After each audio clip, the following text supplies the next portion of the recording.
Part 21. Civil Status. Pabulong na tanong ni Lilian rito at pagkatapos ay pilit na inaalala. Sa pagkakatanda ko ay parang may asawa na siya, sagot niya rito pagkalipas ng ilang sandali at pagkatapos ay nagpatuloy. Nabalitaan ko noon na nagpakasal ito ngunit napaka-misteryoso ng pagkakakilanlan ng babae dahil ni Minza ay hindi siya ipinakilala ng pamilya Montenegro sa publiko, pero bakit mo alam ang tungkol rito? Tanong niya. Greg, huwag mong sabihin na, ibiniti niya ang kanyang sinasabi. Ate, ano bang iniisip mo? Putol niya sa susunod pang sasabihin nito sana sa kanya. Anyway, tulungan mo akong makilala pa siya lalo. Pagkatapos na sabihin iyon ay tuluyan nang pinatay ni Greg ang tawag. Walang puso, inis na sambit ni Lilian sa kanyang cellphone pagkatapos. Nilinggan niya ang kanyang personal assistant na nakatayo sa kanyang tabi. Tumawag ka sa bahay at magpaluto ng mga pagkain, sabi niya mabilis naman itong tumanggaw sa kanya. Masusunod po ma'am, agad na sagot nito. Samantala, pagkatapos na ibaba ni Greg ang tawag ay kaagad siyang nag-type ng kanyang reply kay Annie at simpleng okay lamang ang isinagot niya rito at wala pag isang minuto ay bigla na lamang dumating ang reply nito. Kailan ka available? Tanong nito sa chat. Agad naman siyang tumugon rito. Hindi ako pwede ngayong linggo, sabi niya at pagkatapos ay sinundan niya pa ito ng isa pang mensahe sasabihin ko na lang sa'yo kung kailan ako libre. Samantala nang makita ni Lucas na nakayuko si Annie habang hawak-hawak nito ang kanyang cellphone ay bigla siyang nakaramdam ng hindi maipaliwanag na damdamin, tila ba siya naiinggit na ewan. Lalo na nang maisip niya ang lalaking iyon kanina ay mas lalo pa siyang nabalista at pagkatapos ay tinanong ito na may masamang mukha. Sino yang kausap mo? Tanong niya rito. Wala naman. Simpleng sagot nito sa kanya habang nakahawak pa rin ito sa kanyang cellphone. Biglang nagdilim ang mukha ni Lucas. Yun bang lalaking yun kanina ha? Tanong niya rito. Hindi siya, mabilis na sagot nito sa kanya. Pagkatapos magsalita ni Annie ay naramdaman niya na bumibilis ang takbo ng sasakyan. Buti na lamang kahit na mabilis ang takbo ng sasakyan ay hindi tulad noong nakaraan at si Lucas ang nagmamaneho at pagkalipas lamang ng 5 minuto ay tuluyan nang tumigil ang sasakyan. Sa normal na araw ay sa garahe tumitigil ang kotse, ngunit ng mga oras na iyon ay sa gate nito ipinatigil ang kotse sa driver. Bakit dito tayo huminto? Nagtatakang tanong niya kaagad rito ngunit hindi siya nito sinagot at sa susunod na sandali ay bigla na lamang binuksan ni Lucas ang pinto ng sasakyan at hinayla siya palabas. Dahil nga lalaki ito ay sadyang napakalakas nito, idagdag pa na wala siyang kalaban-laban rito. Hindi ito sumagot sa kanya at nagpatuloy lamang sa paghila sa kanya at dahil nga sa mas malalaki ang hakbang nito sa kanya ay hindi siya makasabay rito at halos tumatakbo na rin siya. Wala siyang magawa kundi ang mapasigaw na lamang ng mga oras na iyon. Lucas, ano ba? Pwede bang bagalan mo ang lakad mo, baka masabsob ako? Sigaw niya rito. Samantalang si Lucas ay patuloy pa rin sa mabilis na paglalakad at tila wala itong narinig. Gustong kumawala ni Annie mula sa hawak nito at maglalakad na lamang siya ng mag-isa ngunit mahigpit ang pagkakahawak nito sa kanyang kamay at halos ayaw siya nitong bitawan. Lucas, nang tawagin muli ni Annie ang pangalan nito ay nasa pintuan na sila. Nang buksan nito iyon ay sobrang lakas at walang pag-iingat at sa halip na kamay ang gamitin nito ay paa ang ipinangbukas nito rito. Sa isang iglap ay naramdaman niya ang paghila nito sa kanya papasok sa loob at pagkatapos ay sinara nito ang pinto at kasunod nito ay mabilis siya nitong isinandal sa pinto at diniinan doon.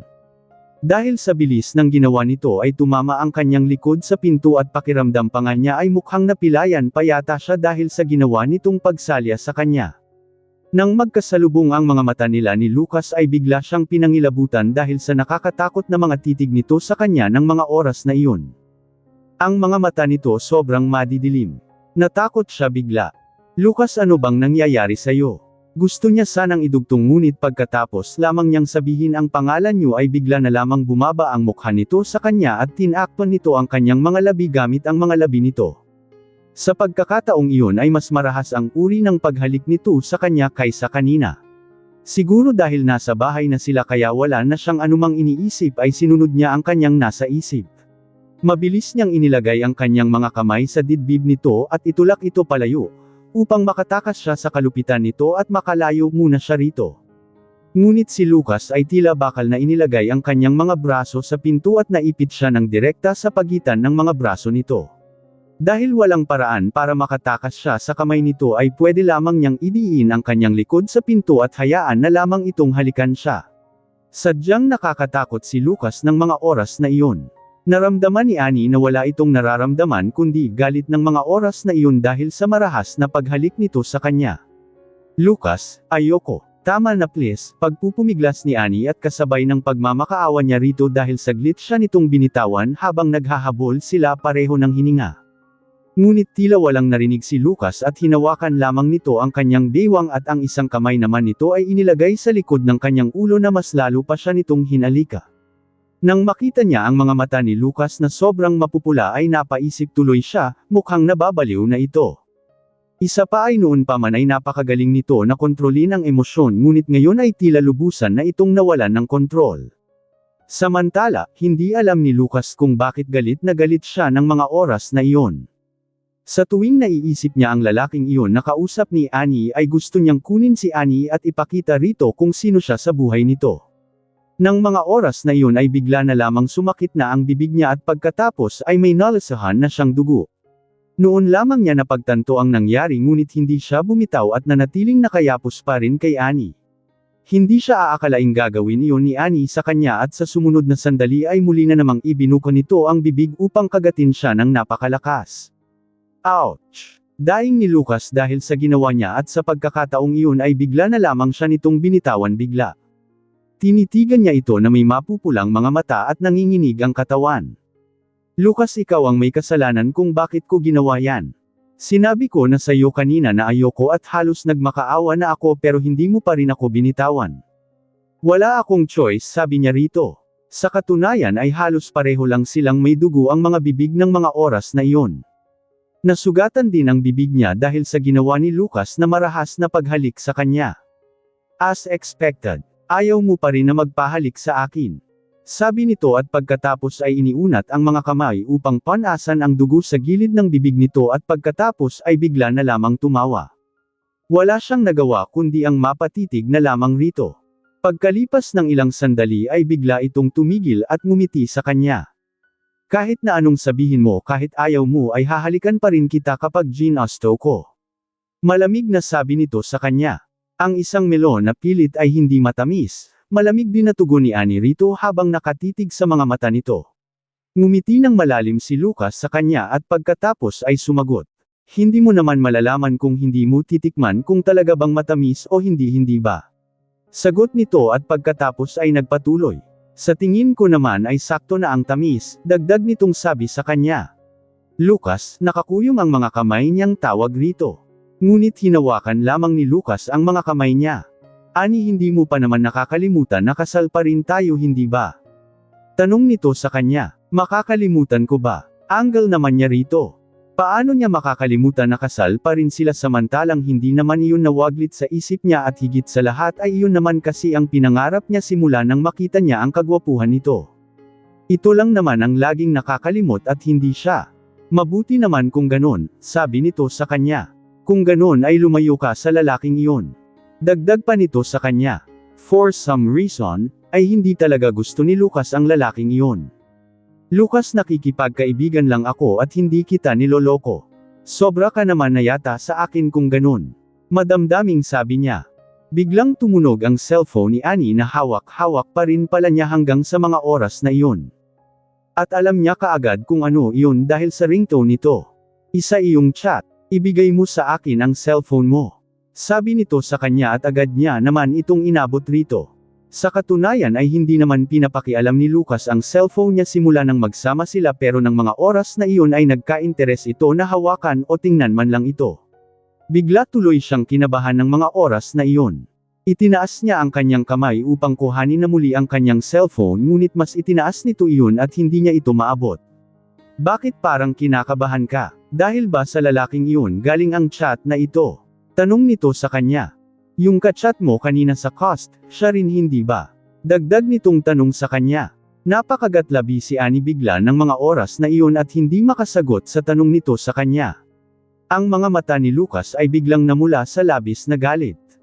Ibalik mo na sa akin ang cellphone ko, sabi na lamang niya, ngunit sa halip na ibalik nito ay kinuha nito ang daliri niya at ginamit ang fingerprint upang i-unlock ang kanyang cellphone. Ilang sandali pa nga ay tuluyan na nitong nabuksan ang cellphone niya. Lucas. Tawag ni Annie sa pangalan nito upang kuhanin sana rito ang kanyang cellphone, ngunit tila wala itong naririnig at patuloy sa ginagawa na pagbabasa sa cellphone niya. Habang nakatingin rito ay napuno ng kalungkutan ang puso niya ng mga oras na iyon dahil pinaghihinalaan siya nito at binuksan pa talaga nito sa harapan niya ang kanyang cellphone. Pakiramdam niya tuloy ay pinagtaksilan niya nga ito at ipinagkanulo niya ang kasal nila at gumawa ng isang bagay na hindi maganda sa relasyon nilang dalawa. Pero kung tutuusin ay hindi naman talaga siyang nagtaksil rito. Sa huli ay hindi na lamang siya lumaban pa at hinayaan na lamang ito na basahin ito ang gusto nitong basahin sa cellphone niya. Mabilis naman na inopen ni Lucas ang nag-pop up na notification niya sa taas at nabasa kaagad ang salitang nasa itaas. Nang makita niya ang salitang, Knight in Shining Armor, ay naikuyong kaagad ni Lucas ang kanyang kamao at nakaramdam ng galit na damaloy sa kanyang puso at ganap na nawalan siya ng kontrol.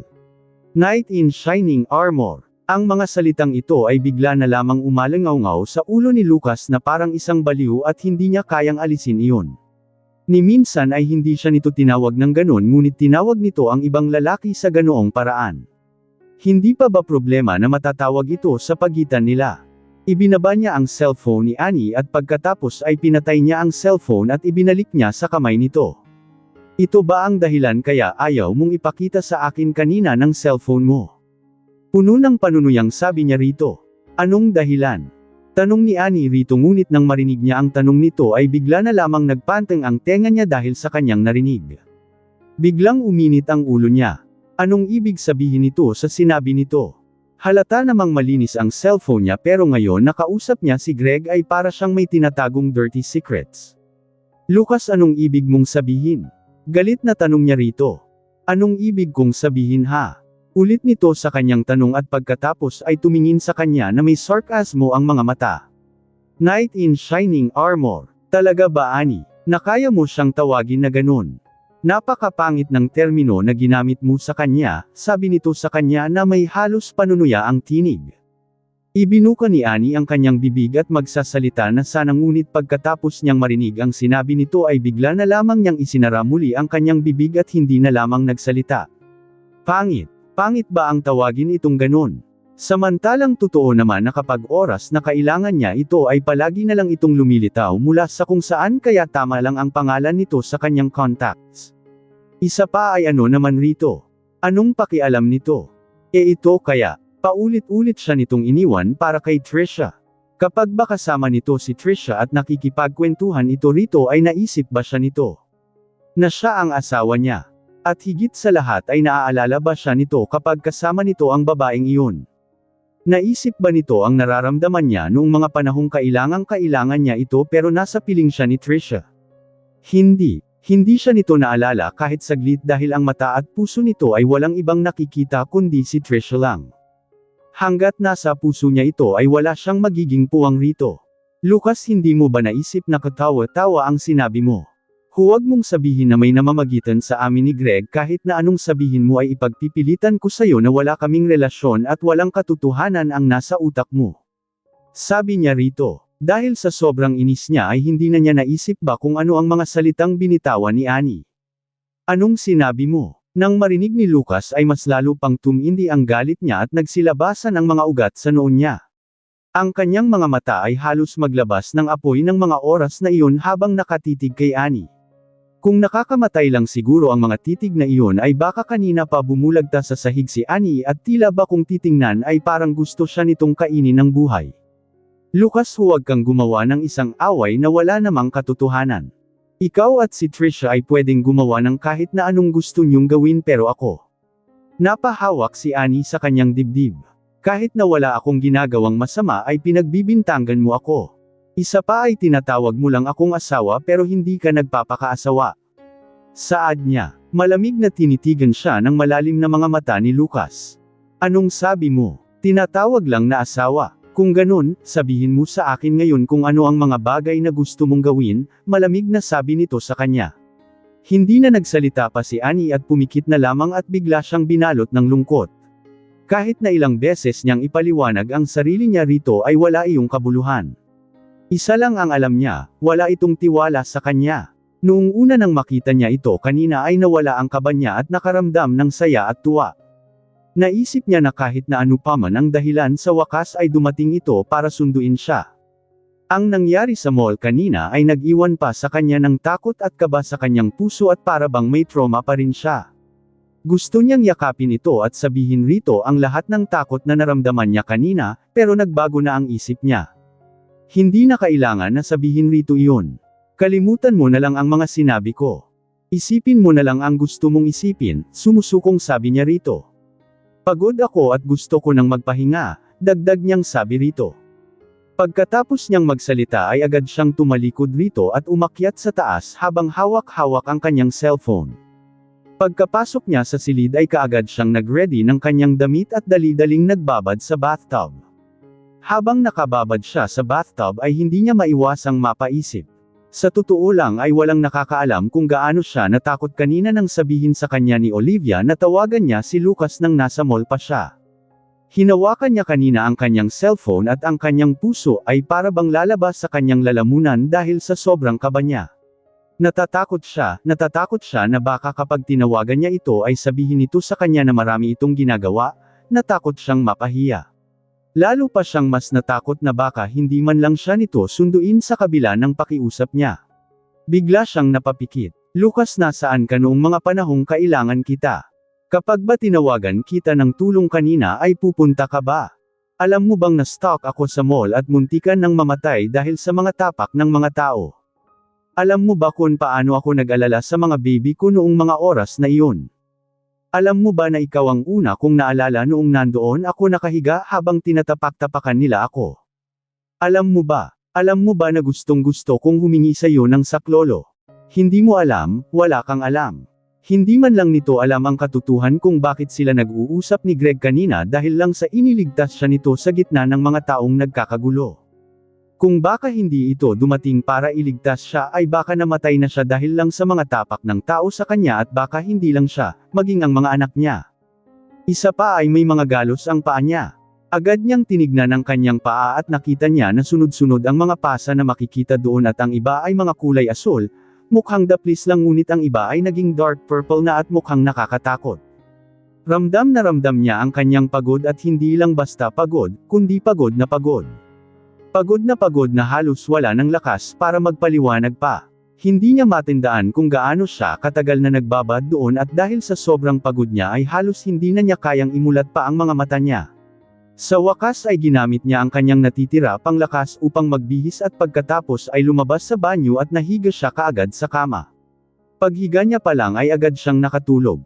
Nang umakyat si Lucas sa taas ay nabalot ang kanyang katawan sa amoy ng usok. Nang makita niya ang taong natutulog na sa kama ay tahimik siyang natawa sa kanyang sarili. Sa baba ay humithit siya ng humithit ng sigarilyo mag-isa dahil sa labis na kalungkutang nararamdaman samantalang ito ay nakatulog na pala. Agad siyang pumasok sa banyo at agad na naligo upang matanggal ang amoy ng usok at nang matapos siya ay kaagad niyang hinanap ang kanyang cellphone. Nang makita niya ito at agad siyang gumawa ng mensahe kay Kian. Gusto kong malamang ang lahat ng bagay tungkol sa taong nagngangalang Greg Marasigan. Ilang sandali pa ay nang ailapag niya ang kanyang cellphone sa may drawer ay nakita niyang umilo ang cellphone ni Annie at walang tigil na nag-vibrate. Nakahanda na ang kamay niya upang abutin ito ngunit nang maalala niya ang mukha nito nang kuhanin niya kanina ang cellphone nito ay tahimik niyang binawi ang kamay niya. Sa pagkakataong iyon naman ay bigla na lamang tumunog ang cellphone niya. Nang tingnan niya ito ay si Olivia ang tumatawag sa kanya. Agad niya ito sinagot. Hello, mahinahon ngunit malamig ang boses niya. Nasaan si Annie? Nakauwi na ba siya? Sunod-sunod na tanong nito sa kanya. Natutulog na, sagot naman niya kaagad rito. Samantala nang marinig naman ito ni Olivia ay kaagad na gumaan ang pakiramdam niya at nakahinga siya ng maluwag.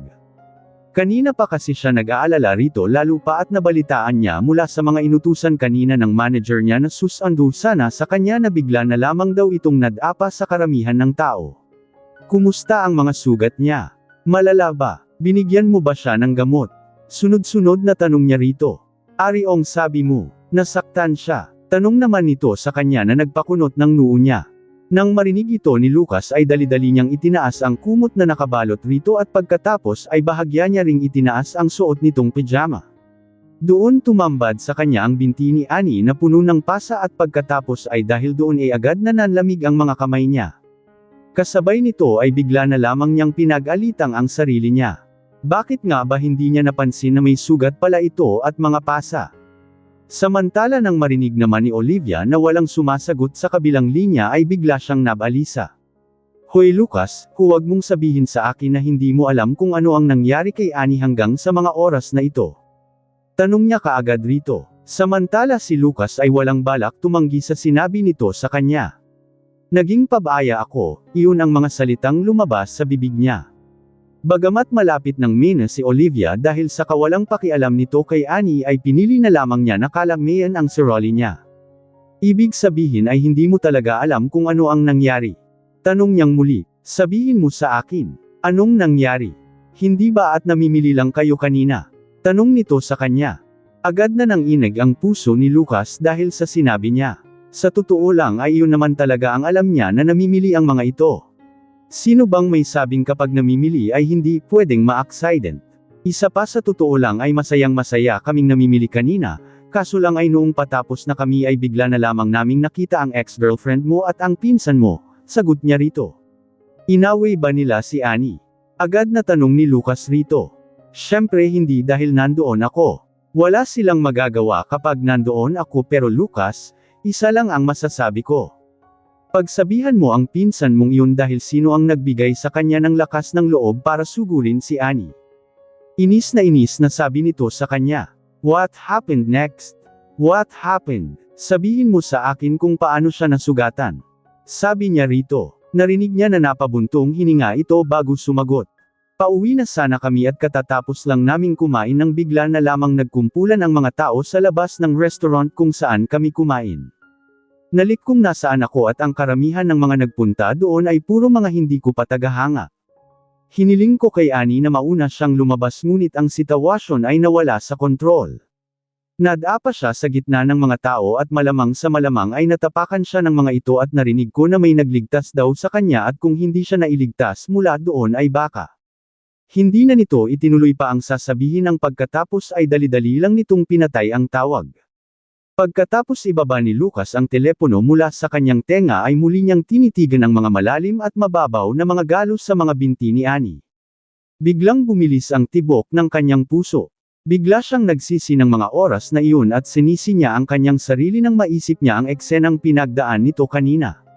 Talagang hindi niya ito naintindihan. Sa inaantok na diwa ay naramdaman ni Annie na may humahawak sa kanyang mga binti na tila ba minamasahe. Mainit at napaka-komportable sa pakiramdam niya.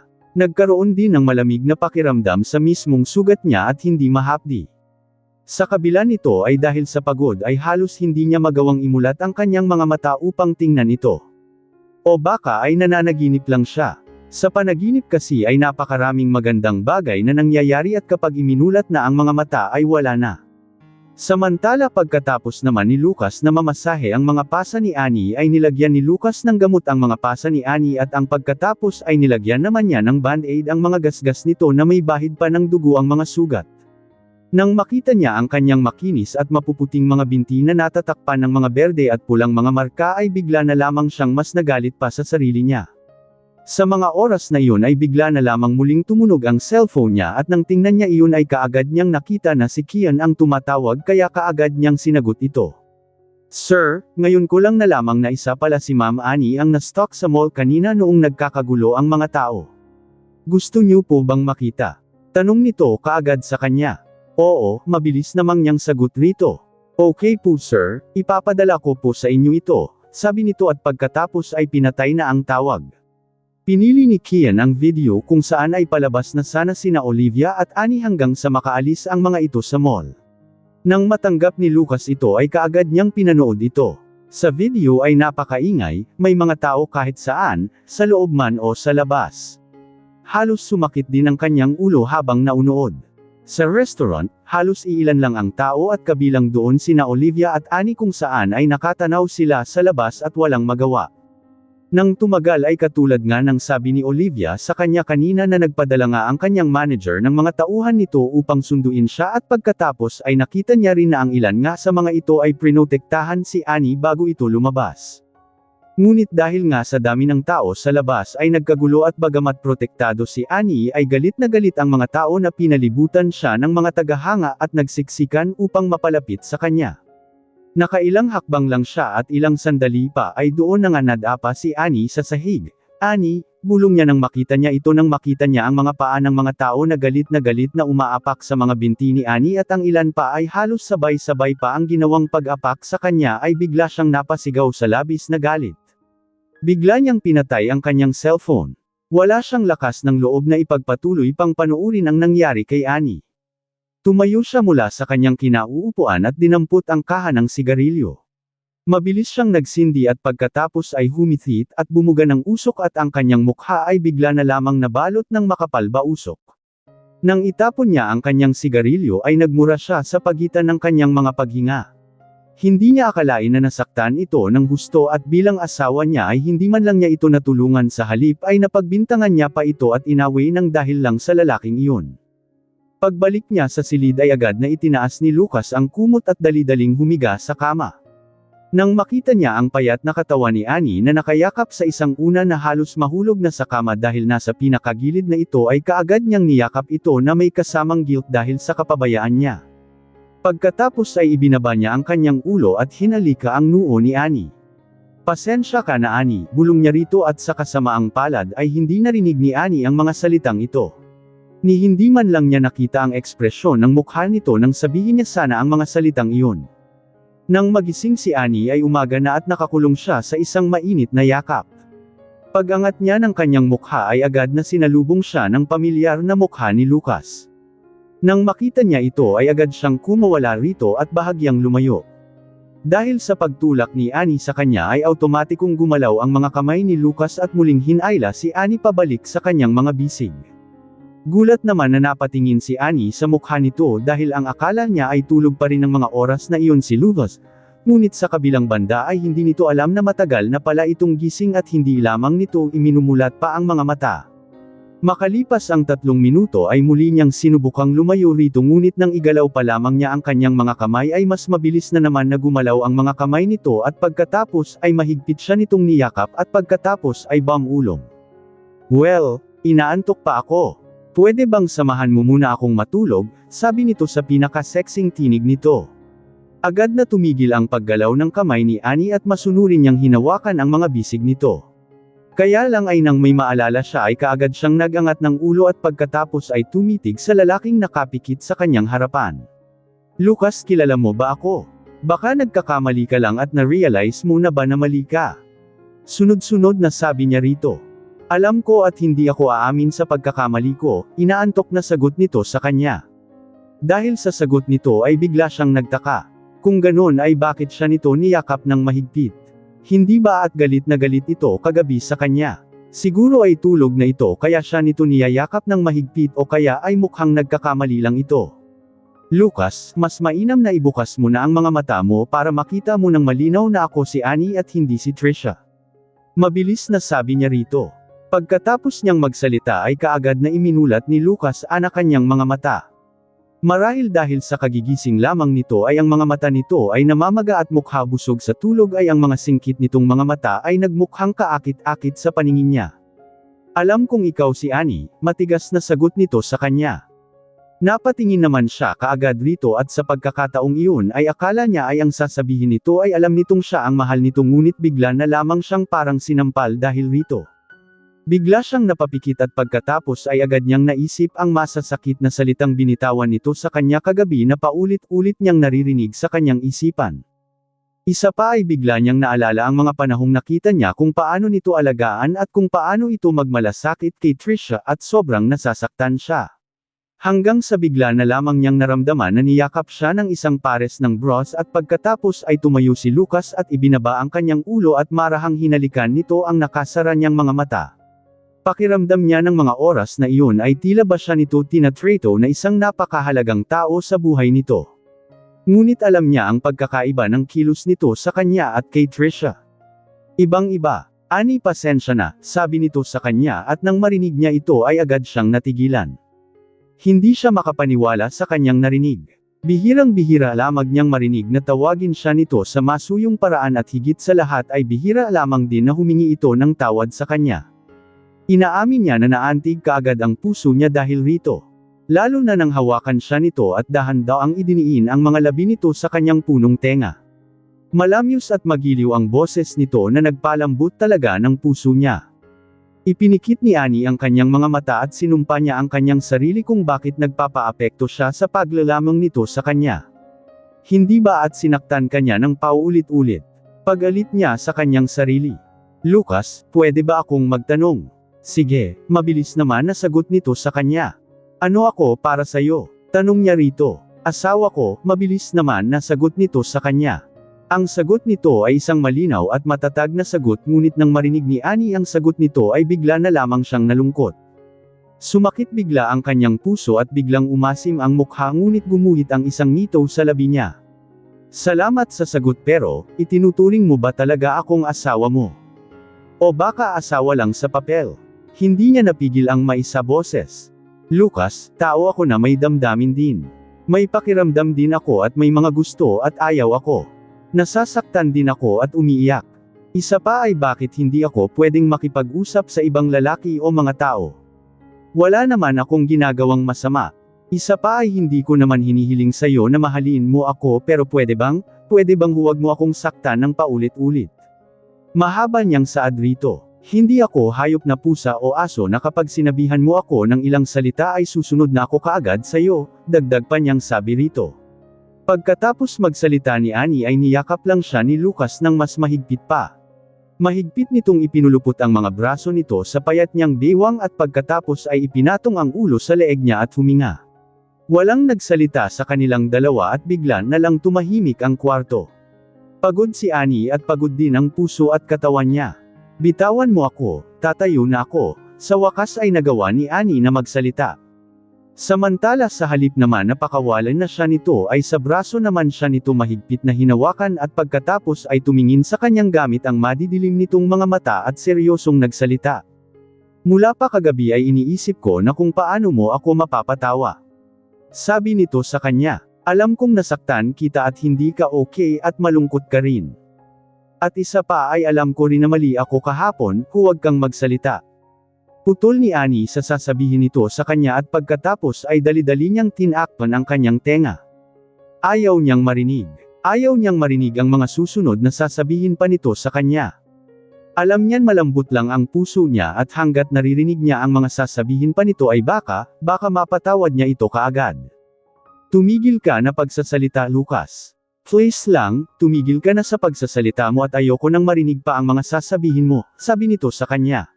Sa halip naman na tumigil ito ay hinawakan niya ang kanyang mga kamay na nakatikip sa kanyang tenga at pagkatapos ay nagpatuloy pa rin sa pagsasalita at ipinilit pa rin ang sinasabi nito. Ani hindi ko naman hinihiling sa'yo na patawarin mo ako pero pwede ang patapusin mo na muna ako sa sinasabi ko. Sabi nito sa kanya. Pwede ang patapusin mo na muna ako sa sinasabi ko. Sabi nito sa kanya.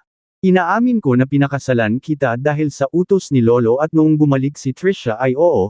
Inaamin ko na gusto kitang hiwalayan pero noong mamatay si Lolo ay nangako ako sa kanya na hindi na kita hihiwalayan kaya nagpasya akong manatali sa tabi mo, kasama ka hanggang sa tumanda tayong dalawa. Wala na sa isip ko ang makipaghiwalay pa sa'yo at hindi ko rin insiyap na iwan ka para lang makasama pa ulit si Trisha. Sabi nito sa kanya, nakatitig ito sa kanyang mga mata at hindi nito inalis ang titig nito sa kanya. Totoo. Ani maniwawala ka, totoo ang mga sinabi ko. Sinserong sabi nito sa kanya. Nang sabihin nito ang huling salita nito ay mas lamambot ang ekspresyon nito. Simula ng pakasalan kita ay nangako ako sa harapan ng Diyos na ikaw lang ang magiging asawa ko, hindi ba? Dagdag pa nitong sabi sa kanya. Ipinikit ni Annie ang kanyang mga mata at ang mainit na hininga nito ay tumama sa kanyang tenga at ang kanyang maliliit na tenga ay agad na nag-init at naging pula. Hindi na iwasan ni Annie na mapaisip kung paano ito nagbago sa loob lamang ng magdamag. Isa pa ay buo na ang kanyang isip na hindi niya ito ganun kadali lang na mapapatawad, ngunit dahil sa mga binitawan nitong salita sa kanya ang puso niya ay tila balamambot bigla. Anong gagawin niya? Hindi niya ito kayang tisiin. Kung kanina ay buo na ang isip niya na huwag itong patawarin ay iba na ngayon. Ang ibinalot niyang matigas na pader sa kanyang puso ay bigla na lang lumambot sa mga matatamis na sinabi nito sa kanya. Lucas, sinadya mo bang sabihin sa akin ang mga iyon dahil alam mong malambot lang ang puso ko at para mapatawad kita sa ginawa mo? Tanong niya rito. Agad na tumango si Annie at pagkatapos ay tumango. Nang marinig naman ni Annie ang sagot nito ay kaagad na nanalamig ang kanyang puso. Ngunit sa sumunod na sandali ay niyakap siya ni Lucas ng mas mahigpit pa. Gusto kong mapatawad mo ako pero Annie maniwala ka, totoo lahat ng sinabi ko. Muling sabi nito sa kanya. Napakurap si Annie sa pagkakataong at hindi na niya alam pa kung ano ang paniniwalaan niya ng mga oras na iyon. Huwag ka nang magsalita pa. Iwan mo na lang muna ako. Sabi niya rito. Sige, agad namang sagot niyo sa kanyang ngunit nang dumampi ang kamay nito sa bewang niya ay bahagyang nanginig ang buong katawan ni Annie.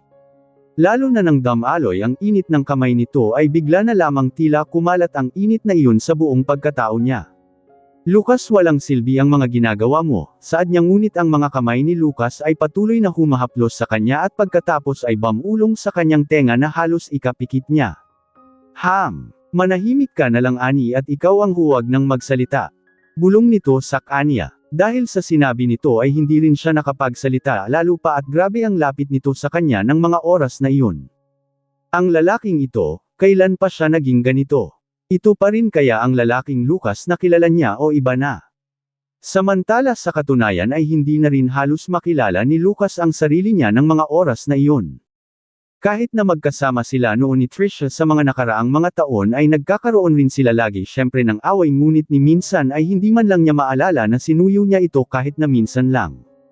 Kapag nag-away man sila at pag nagkita na silang muli ay wala na ang galit nito sa kanyang ngutit pagdating kay Annie ay alam niyang napakalayo ng ugali nito kay Trisha. Kagabi nang malaman niya na siya ang mali dahil sa hindi niya pagkakaintindi ay gusto niyang gawin ang lahat para lang suyuan ito at hindi niya lang alam kung paano niya iyon gagawin. Dahil nararamdaman niya sa puso niya na natatakot siyang mawala si Annie sa kanya. Bigla siyang nalungkot nang maisip niya na ang lalaking iyon ay ang minahal ni Annie sa loob ng 10 taon. Paglingon niya rito ay diretsyo niyang idiniin si Annie sa ilalim niya at hinalikan ito. Ibang-iba ang uri ng halik sa kanya ni Lucas ng mga oras na iyon.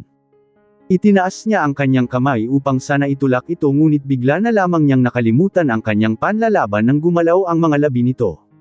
Napakurap-kurap siya ng kanyang mga pilikmata ay iniisip kung paano ito nagbago sa loob lamang ng magdamag. Napakabanayad ng mga kilos nito ng mga oras na iyon. Dahil sa halik nito ay napaamo siya nito ng tuluyan at napayakap siya rito na para bang nakalimutan na niya ang mga sakit na idinulot nito sa kanya.